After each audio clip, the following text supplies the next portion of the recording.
Bonjour à toutes et à tous, bienvenue dans les Greniers des Savoirs. Nous recevons aujourd'hui le professeur Sabo Hawassaini. Bonjour professeur. Bonjour.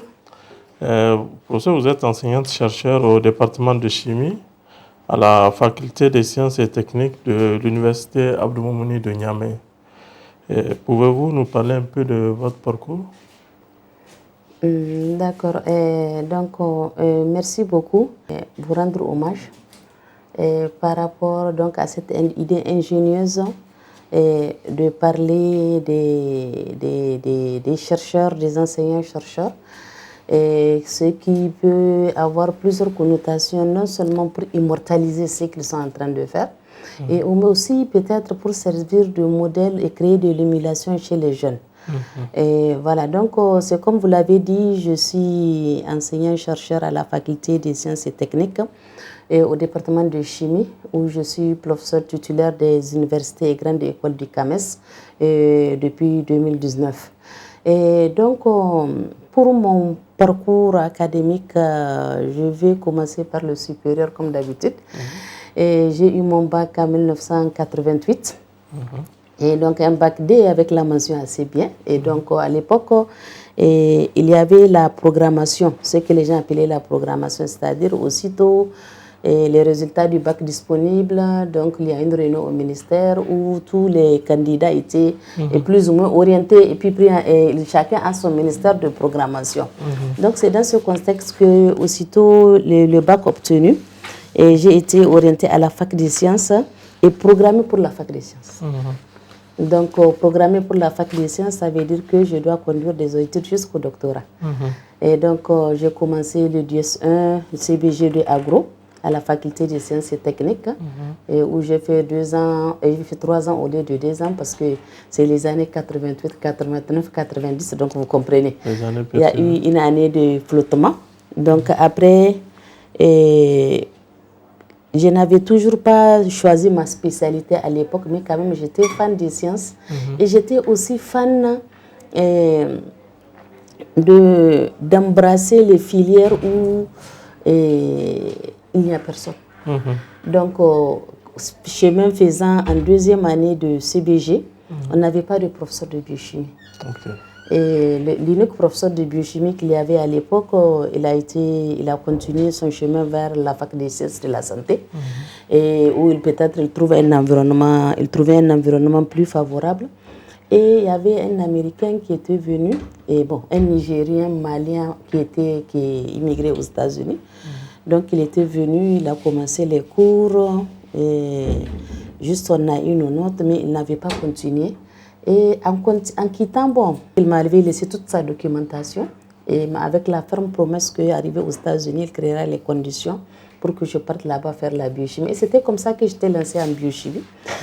Et donc après, au Niger, à l'époque, on n'avait pas de filière de biochimie. Donc j'étais en Côte d'Ivoire pour 2 ans, où j'ai fait le master 1 et la maîtrise 1 et la maîtrise 2, parce qu'à l'époque, ce n'était pas le système LMD, pratiquement dans tout l'espace. Donc après le master, je continuais en 2A. Donc à l'époque, il y avait un 2A de biotechnologie et amélioration donc de production végétale pour les biochimistes. Donc c'est ça que j'ai fait. Et après, bon, et quand j'avais terminé la partie théorique qu'on appelle AEA, j'étais obligée de revenir au Niger parce que j'ai dit, bon, je ne peux pas quand même aller étudier des escargots, des écrevisses, alors que j'ai notre alimentation qui mérite d'être mieux élucidée. Donc j'étais revenue, mais je n'avais pas eu un thème sur l'alimentation, et ça a coïncidé avec les premières études sur la carence en iode au Niger. Donc parce que, juste de passage, la carence en iode, c'est ce qui provoque le goitre, c'est-à-dire l'augmentation du volume de la glande thyroïde en dessous du cou. Donc nous avons essayé de faire le lien entre l'alimentation et cette maladie dans les régions endémiques. Donc il y avait la région de Dosso, on était à Malgourou, nous avons fait des prélèvements. Et comme la science a établi qu'il y a une relation directe entre la quantité d'iode excrétée par jour et la quantité d'iode consommée, donc j'ai conduit mes travaux de mémoire de 2A à la fac de médecine, au département de biochimie avec le professeur Daouda Hamani. Donc j'ai tout de suite soutenu mon 2A, j'étais retournée soutenir mon 2A à Abidjan. Donc après le 2A, il faut continuer aussi le doctorat du 3e cycle, parce qu'à l'époque c'était le doctorat du 3e cycle, il n'y avait pas de doctorat unique. Donc le doctorat du 3e cycle, comme il n'y a pas de cours théoriques, j'ai pris carrément mon inscription à l'université de Niamey, et ce qui m'a permis de soutenir la thèse du 3e cycle en 2004. Donc aussitôt ma soutenance est achevée, et tout de suite j'ai soutenu pour l'histoire un samedi, le lundi j'ai été recrutée par la fac des sciences. Donc voilà, et puis du coup c'était parti. Maintenant il faut gravir les échelons au CAMES. 2 années après, je suis maître assistant, j'étais maître assistant. Et après maître assistant, il faut encore penser à la maîtrise de conférence. Et j'ai été maître de conférence. Maintenant, pour faire la transition maître de conférence, professeur titulaire, il faut une deuxième thèse. C'est ça. Ou la thèse d'État ou la thèse unique. Mais comme on avait la thèse unique sur place, j'ai tout de suite pris mon inscription en thèse unique. C'est la maître assistant et maîtrise de conférence. Donc après maître assistant, je fais ma thèse unique que j'ai soutenue en 2014. Et voilà. Donc aussitôt cette thèse soutenue en 2015, j'ai été au CAMES, ce qui m'a permis d'être professeur maître de conférence en 2015. Et du coup, pour servir la société, donc j'ai commencé des activités administratives au niveau de l'université, sur lesquelles probablement on va revenir. Et c'est là que j'ai construit donc ma carrière avec que j'ai pu, par la grâce du bon Dieu, et couplé avec ma vie sociale. Donc voilà ce que je pouvais dire pour l'instant concernant mon parcours académique. Merci professeur. Et donc vous êtes spécialiste en biochimie, option nutrition et sciences des aliments. La thèse unique, le doctorat unique était sur la biotechnologie et amélioration des productions végétales. Option sciences des aliments et nutrition humaine. À réaliser 2 ma thèse de 3e cycle, je m'intéressais beaucoup à la nutrition et aux sciences des aliments. Donc, le terrain de l'alimentation est vierge au Niger. Et la plupart de nos pratiques alimentaires ne riment pas avec une bonne nutrition. Parce que bon, la nutrition, c'est tout ce qui se passe dans l'organisme, de l'assimilation jusqu'au niveau de la digestion jusqu'à l'assimilation. Maintenant, l'alimentation, c'est pratiquement de la production aux techniques de transformation, la cuisine jusqu'au niveau de la consommation. Donc, c'est là que s'arrête l'alimentation. Voilà, donc j'avais changé d'encadreur, donc c'était le professeur Hassimi, Hassim Sadou, qui était déjà enseignant-chercheur en biochimie à la faculté des sciences et techniques, et qui devrait me prendre avec le professeur Fé Dandiko Donkolodo. Donc, professeur Dandiko Donkolodo, il avait rendu l'âme juste 1 année après ma première inscription. Hassimi a pu négocier. Un des amis du professeur Dandiko, professeur Claude, lui, il est en France, en mémoire à son ami qui a accepté d'encadrer la thèse et qui a même assisté à la soutenance ici à Niamey. Là, c'était la thèse de 3e cycle. Maintenant, pour la thèse unique, et je continue toujours avec la nutrition et les sciences des aliments.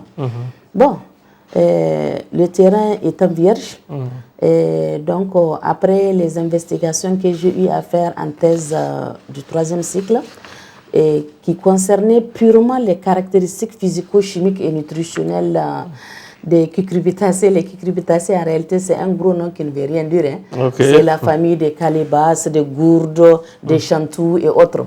Donc, j'avais travaillé sur ces graines, sur les graines donc, de cette famille, parce que les graines sont aussi oléagineuses, même protéo-oléagineuses, comme les graines d'arachide, comme les graines de sésame.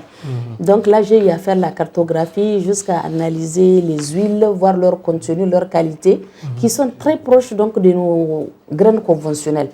Donc après, à côté donc de ces potentialités nutritionnelles, mais j'ai dit il faut faire la cartographie et la jonction pour voir dans quelle mesure, et on peut aussi voir les caractéristiques agronomiques. Donc pour essayer de voir les quantités qu'on peut produire par hectare, etc. Donc c'est ça qui a fait l'objet de la thèse unique sur ces cucurbitacées. Et donc voilà donc ce que je pouvais dire. Donc c'est vraiment 12 espèces que j'avais produites sur le terrain de la faculté des sciences parce que vous le savez, en descendant le pont, il y a un premier mur. Donc c'est nos sites expérimentaux là-bas. Donc c'est là-bas que nous avons notre animalerie, c'est là-bas que nous avons nos champs expérimentaux. Donc j'ai produit pratiquement sur 3 saisons. C'est très intéressant. Vous avez coordonné également aussi des projets de recherche sur la sécurité alimentaire et aliments alternatifs. Voilà. Donc vraiment, entre autres objectifs de recherche que nous avions, c'était de essayer de cartographier nos aliments. Parce que je l'ai dit toujours souvent aux étudiants que ce n'est pas parce que peut-être le néocaria n'a pas de valeur nutritionnelle. C'est peut-être parce qu'on détient très peu de données sur les néocaria. Les néocaria, c'est comme ça par exemple. On est tous d'accord. Qu'est-ce qui me prouve que les néocaria n'a pas la même valeur que la pomme qui est bien connue et qui est bien acceptée par les consommateurs. Donc, c'est dans ce cadre-là que nous avons écrit avec des aînés. C'était d'ailleurs le premier projet auquel j'ai eu à prendre part. Donc, non seulement à la rédaction, et aussi à la mise en œuvre. Donc, c'était sur les aliments alternatifs. Et l'aliment alternatif que nous connaissons le plus au Niger, c'est le Anza, le Poussia sénégalensis. Donc, pratiquement, nous avons sillonné les sites de production et aussi conduire des analyses au laboratoire. Donc, ce qui nous a permis de savoir vraiment que ces graines ont beaucoup de potentialité. Parce qu'au niveau donc, des enquêtes socio-économiques, nous avons vu des consommateurs qui ont dit que eux, par exemple, en période de soudure, ils souhaiteraient avoir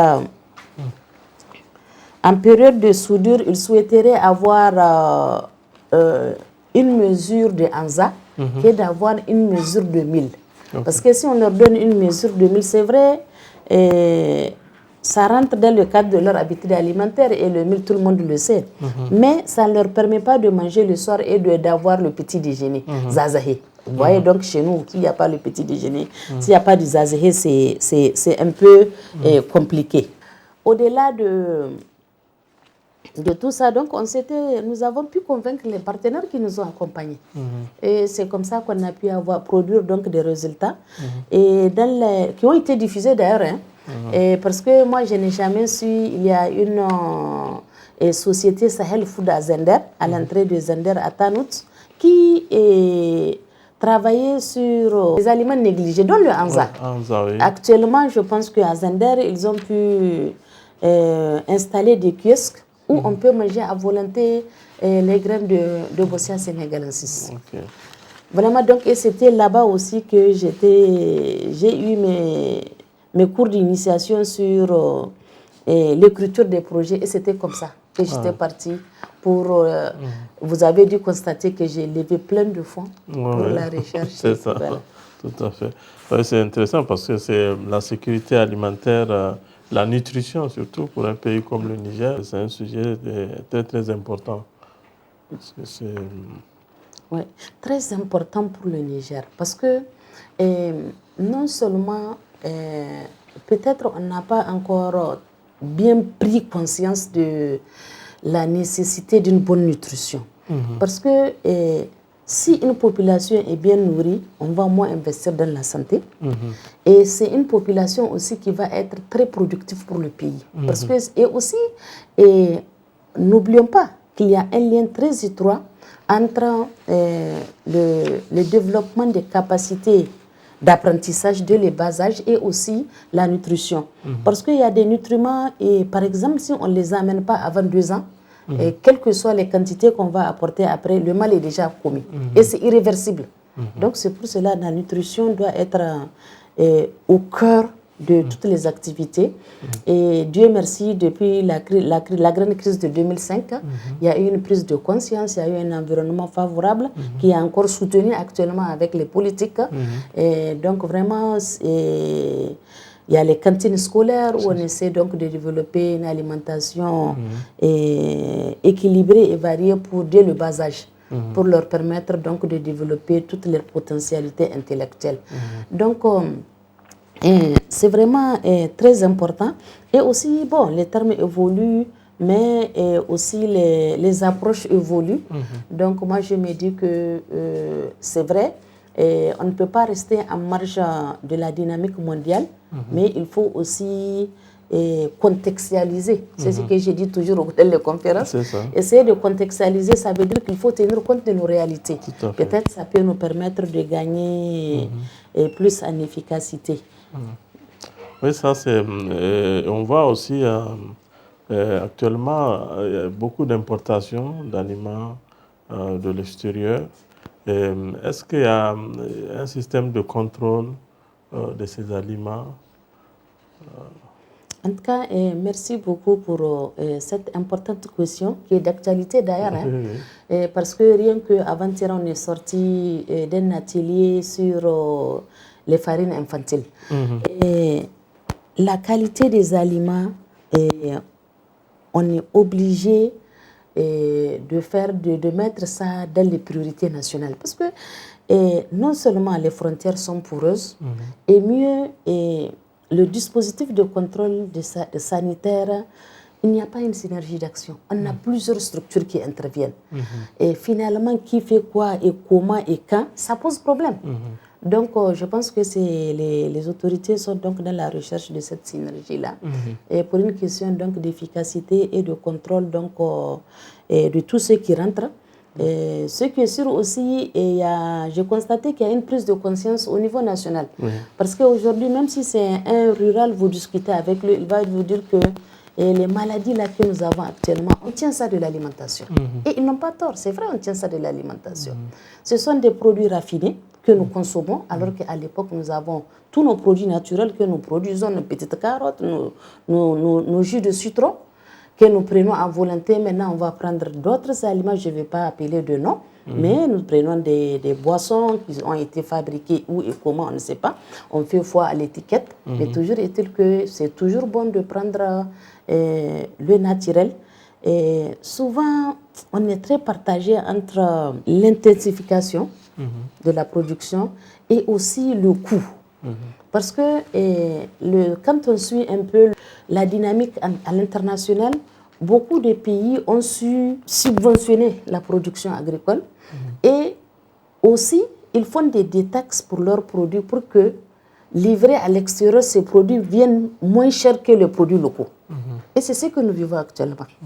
Actuellement, je peux tranquillement acheter un riz de, je ne sais pas, 25 kilos à 15 000 ou 12 000, je ne sais plus. Mais le riz du Niger peut-être coûte plus cher. Les mêmes. Donc c'est ce qui fait que non seulement les consommateurs qui regardent le coût, et c'est tout à fait normal, donc ils font le choix donc, des produits qui ont été importés, où le système de contrôle doit être révisé, ça doit être revisité.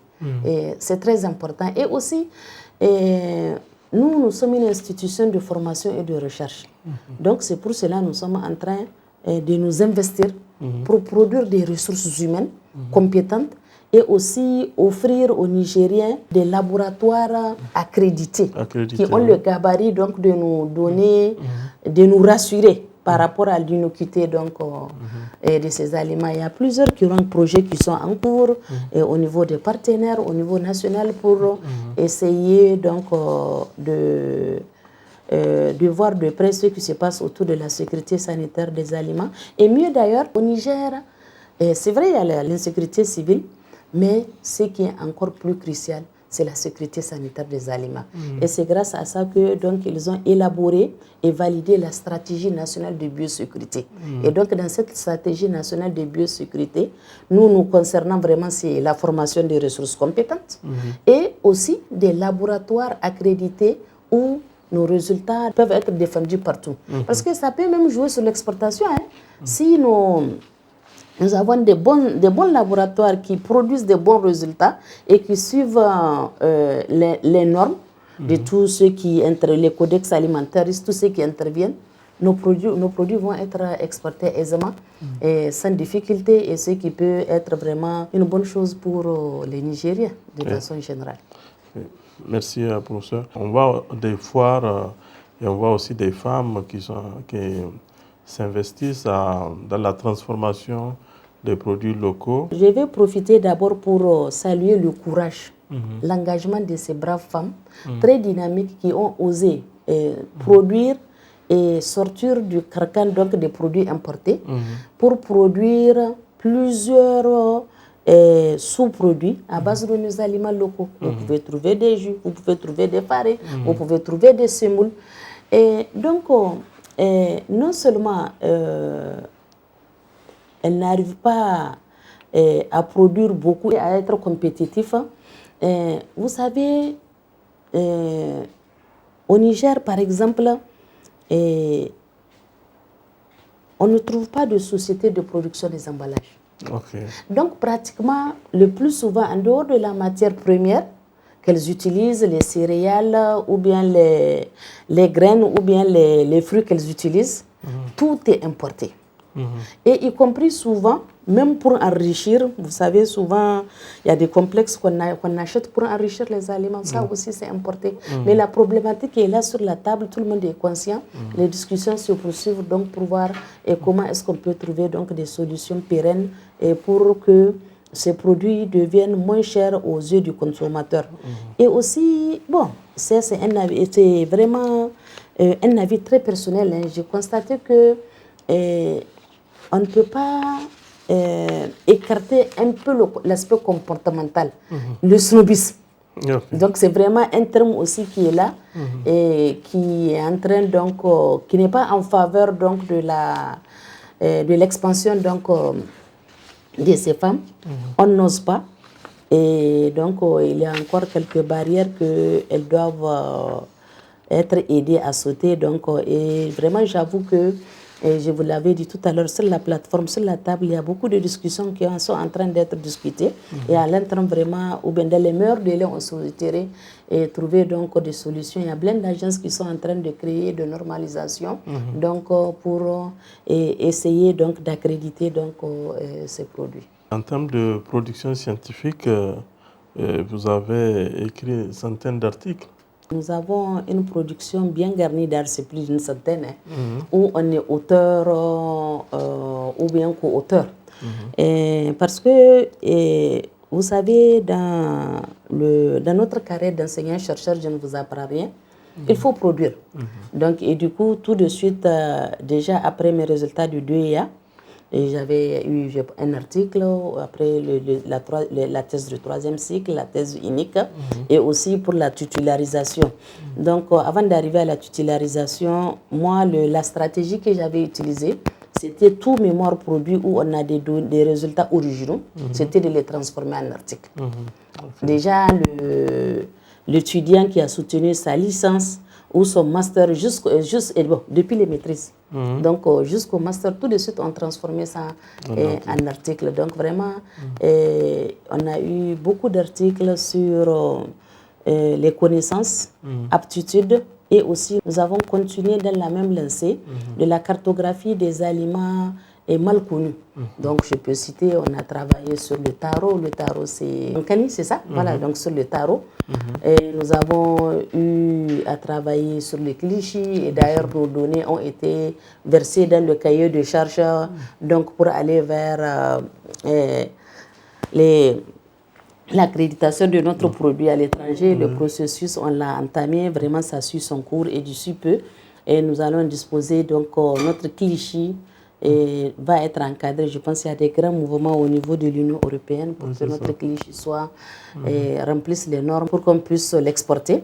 Donc, en dehors donc, du cliché, nous avons eu à produire beaucoup de farine infantile à base donc, des aliments locaux pour essayer de trouver la bonne combinaison. Parce que vous savez, parmi les produits qu'on importe là pour enrichir les farines, il y a les CMV, c'est ce qu'on appelle les complexes minéraux vitamines, qui ne sont pas produits sur place, qui coûtent cher, qu'il faut importer, etc.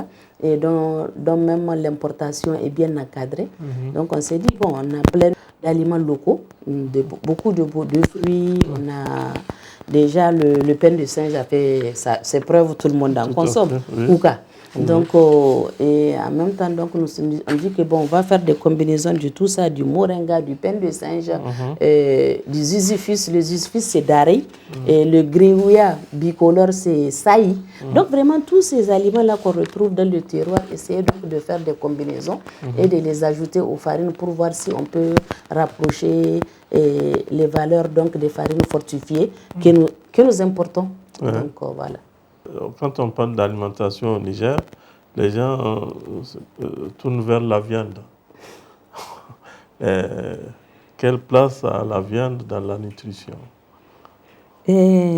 Merci beaucoup pour cette question que je trouve très pertinente et qui, je pense que le problème est en train d'être réglé.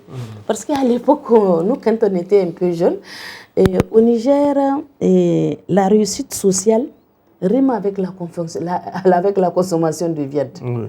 Or, moi, je me rappelle, une de nos grands m'a dit, bon, ceux qui mangent la viande, ils grandissent, mais ça fatigue l'organisme. Et mais après, quand j'ai été de façon approfondie dans la science, j'ai compris qu'effectivement, la digestion des nutriments contenus de la viande qu'on appelle les protéines, ça fatigue l'organisme. Parce que vous savez, toute digestion consomme de l'énergie. Donc, ça fatigue l'organisme. Et mieux, les produits donc, de dégradation donc, de la viande, l'organisme n'arrive pas à les éliminer totalement deux fois. Et par exemple, quand on prend pendant la tabaski, tout le monde voit que les toilettes ne sont pas praticables parce qu'à cause de l'odeur des produits de dégradation. Donc, deux fois, quand il y a beaucoup de quantité donc, de ces composés qu'on appelle l'acide urique, ça se dépose et ça provoque des douleurs qui commencent par le gros orteil et puis ça monte. Donc tout de suite, déjà à 30 ans, on a des richards qui ne peuvent plus manger de la viande. Et tous ceux qui donnent ce produit-là. Donc, je disais que c'est trop compliqué parce que l'organisme en a besoin. Mais des petites quantités, 200 à 250 grammes par jour et par consommateur. Mais si quelqu'un se permet de consommer seul 1 kg, 2 kg, c'est extraordinaire.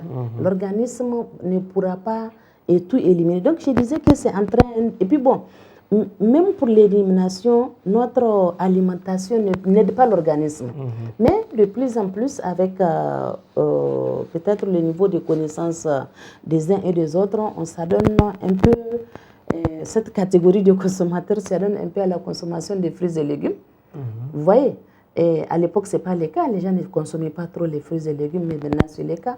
Quand vous faites un tour à Niamey, vous voyez ce qui se passe. Même à la région, on retrouve donc plein de fruits, plein de légumes que les gens peuvent consommer. En tout cas, ceux qui ont une bourse, les consommateurs moyens peuvent acheter et puis répondre aux besoins. Donc, et aussi, le partage d'expériences ou bien les situations vécues ont fait en sorte qu'il y en a, ils sont en train de prendre conscience et ils ne privilégient pas les viandes rouges. Parce que c'est le nom qu'on donne à cette viande, c'est donc les viandes rouges. Mais l'organisme a bien besoin des viandes blanches, les viandes blanches que nous connaissons, la volaille et le poisson, et que nous pouvons consommer à volonté pour subvenir aux besoins donc, de l'organisme.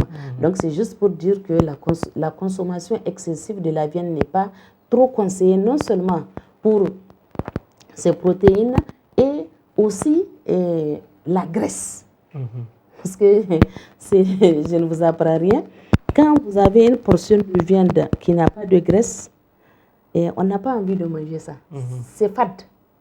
Mais quand il y a la graisse, tout de suite, on se met à manger. Et cette graisse-là est encore pure que les protéines que nous allons prendre dans ça. Donc, c'est ce qui fait que vraiment, les viandes, surtout les viandes grasses-là, il faut les consommer avec modération. Vous avez donné aussi beaucoup de conférences et communications sur les thèmes en lien à votre spécialité au Niger et à l'extérieur. Ce que j'ai dit toujours, j'ai étudié, pas pour moi seul, j'ai étudié pour les 80% des Nigériens qui n'ont pas été à l'école. Comment faire pour les atteindre? Parce que je ne peux pas vivre chez tout un chacun. Mais ce n'est qu'à travers les animations scientifiques, les animations radio, les conférences. Et aussi, parce que les conférences, ce sont des séances de donner et de se recevoir. Surtout sur la plateforme internationale. Donc, ça permet aussi les partages d'expériences. Et c'était vraiment à travers ces conférences-là que nous arrivons à faire passer les messages. Et mieux d'ailleurs, en région, nous conduisons les conférences en français et aussi dans la langue locale. Parce que j'ai eu la chance avec des partenaires donc, du monde paysan à présenter mes résultats de thèse de 3e cycle et de thèse unique en langue. Okay. Oui, parce que nous avons beaucoup travaillé avec les producteurs de ces graines-là. Et après la soutenance de ma thèse de 3e cycle, il y avait un invité, vous savez, au cours de la soutenance, et les parents alliés, connaissances. Donc cet invité-là, après la soutenance, il m'a dit, mais ce dont vous avez parlé là, on dirait que dans telle région-là, on produit ça. J'ai dit, d'accord, moi aussi, je prends l'engagement d'aller les trouver. Et Dieu m'a donné la chance. J'ai été là-bas, on a travaillé beaucoup avec eux. Parce que c'est les graines... et puis, c'est même des graines de la variété amère. Hein, les variétés amères... et comment on appelle ça, Gounan Jacquet, vraiment, où personne ne consomme. Donc, c'est ça. Et ils ont développé une technologie où ils arrivent à fermenter le fruit et à extraire les graines pour les vendre plus cher. Et vraiment, ça leur permet aussi de passer donc, les mauvaises périodes. Donc, c'est juste pour dire que de tout le temps, j'ai opté pour la diffusion de mes résultats auprès donc, des communautés que je représente vraiment aisément. Vous êtes coordinatrice du Master Nutrition, Alimentation et Sciences des Aliments à la Faculté des Sciences et Techniques de l'UAM. Oui, en effet. Et vous savez, avec tout ce que nous avons comme problème de nutrition au Niger, qui n'est plus un secret pour personne, parce que partout on ne parle que des chiffres du Niger où tous les taux de malnutrition dépassent pratiquement les seuils de l'OMS, toutes les formes de malnutrition. Donc, à côté de ce qui se fait de façon au niveau des instituts. Et donc au niveau de l'académique aussi, l'université, on s'est dit, ben alors pourquoi ne pas nous aussi former des cadres moyens pour la licence et puis des hauts cadres qui peuvent contribuer à la prévention et à la prise en charge de la malnutrition au Niger. Donc nous avons commencé par la licence. Donc la licence, nous avons produit beaucoup de diplômés. Et après, avec l'avancée donc, des négociations avec l'administration, nous avons pu ouvrir un master de nutrition, alimentation et sciences des aliments que les étudiants appellent NASA. NASA, oui, NASA. Donc, et voilà, nous sommes en train de former des cohortes, donc des étudiants qui, le plus souvent, tout de suite, ils sont absorbés par le monde professionnel parce que nous avons beaucoup de partenaires et donc, qui ont besoin donc, plus ou moins de ces grands cerveaux. Parce que c'est ça l'avantage donc, des études universitaires. Oui. Et en termes justement d'encadrement, vous avez encadré plusieurs thèses, 5 et 7 en cours d'encadrement. Pour les thèses, j'avoue que c'était non seulement camétienne, ça c'est clair, c'est connu, mais aussi il faut assurer la relève. C'est ça. Parce que jusqu'à un passé très récent, il y avait des postes budgétaires pour nos disciplines, mais il n'y avait pas le profil sur le marché. Donc on s'est dit, bon alors pourquoi ne pas nous-mêmes créer nos propres diplômés qui peuvent aider à développer les sciences biochimiques de façon générale au Niger. Parce que j'ai eu la chance, je l'ai dit toujours, je partage à volonté avec tout le monde. Quand je voyage, je rentre donc dans les écoles pour voir comment est-ce que c'est organisé. Et j'étais agréablement surprise de trouver par exemple dans l'ENSP à Rabat, où toutes les portes c'est écrit professeur titulaire, enseignant, chercheur, ENSP. Alors pourquoi pas chez nous? Parce que souvent les gens pensent que c'est les diplômes. Non, les diplômes permettent au moins d'avoir des grands cerveaux qui peuvent faire de la conception et puis essayer donc de réfléchir aux questions d'intérêt. Et à côté de vos fonctions académiques et d'enseignants-chercheurs, Vous occupez aussi des fonctions administratives. Donc, vous avez été secrétaire général du ministère des Enseignements supérieurs. Et vous êtes actuellement directrice du CERMES, le Centre de recherche médicale et sanitaire, et qui est aujourd'hui un grand centre avec l'avènement du Covid.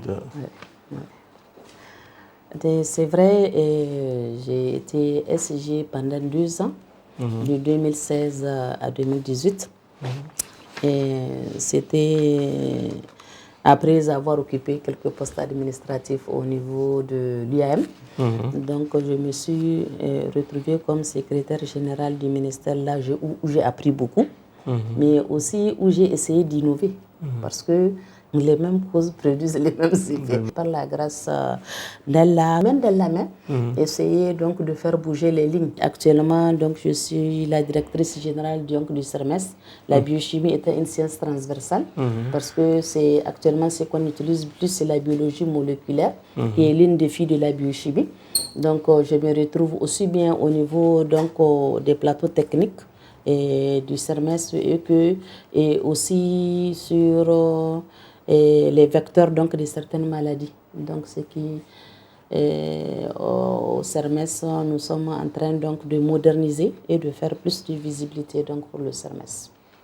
Okay, merci, professeur. En termes de leadership féminin, c'est aussi, on parle de ça maintenant, mais vous êtes un exemple de leadership féminin, parce que vous êtes professeur, vous dirigez un grand centre de recherche médicale. Oui.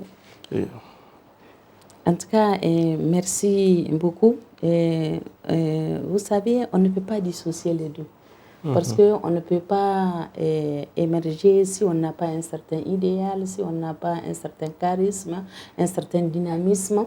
Et non seulement pour aider les autres de façon générale, mais aussi essayer de voir donc, dans quelle mesure on peut servir de modèle pour les jeunes filles et les jeunes femmes afin donc, elles embrassent donc des études au supérieur. Parce que les meilleurs leaderships pour faire rire les gens le plus souvent, je dis c'est les femmes. ouais. C'est les femmes parce que il y a un adage qui le dit et tout le monde est d'accord. Derrière tout grand homme, il y a une grande femme. Tout à fait. Donc, et si on peut mettre à profit donc, ces compétences féminines à la destinée des institutions, moi je pense que ça va être une valeur ajoutée donc, pour notre pays. Et puis d'ailleurs, les choses avancent avec le quota, donc les choses sont en train de bien se dessiner. Oui. Et vous êtes également présidente du réseau Femmes, Sciences et Technologies. Oui, oui. C'est un réseau qui a été créé donc, après un appel de l'Union africaine en 1989. Et donc, déjà, nous avons nos aînés scientifiques parce que c'est pas, il y avait quand même quelques femmes scientifiques qui nous ont devancés. Je peux citer le professeur Kadi, le professeur Bouli, le professeur Sidikou. Donc, ils ont déployé le terrain, ils ont pu mettre en place le réseau qu'elles ont eu à diriger, surtout le professeur Kadi. Et après, bon, l'âge aidant et la retraite, donc elles m'ont passé le témoin parce que nous avons beaucoup œuvré pour la promotion des sciences auprès des jeunes filles et des femmes parce que nous avons suivi certains étudiants depuis la licence où on les avait détectés et nous les avons suivis. Aujourd'hui, elles sont docteurs. Oui, ça c'est très intéressant.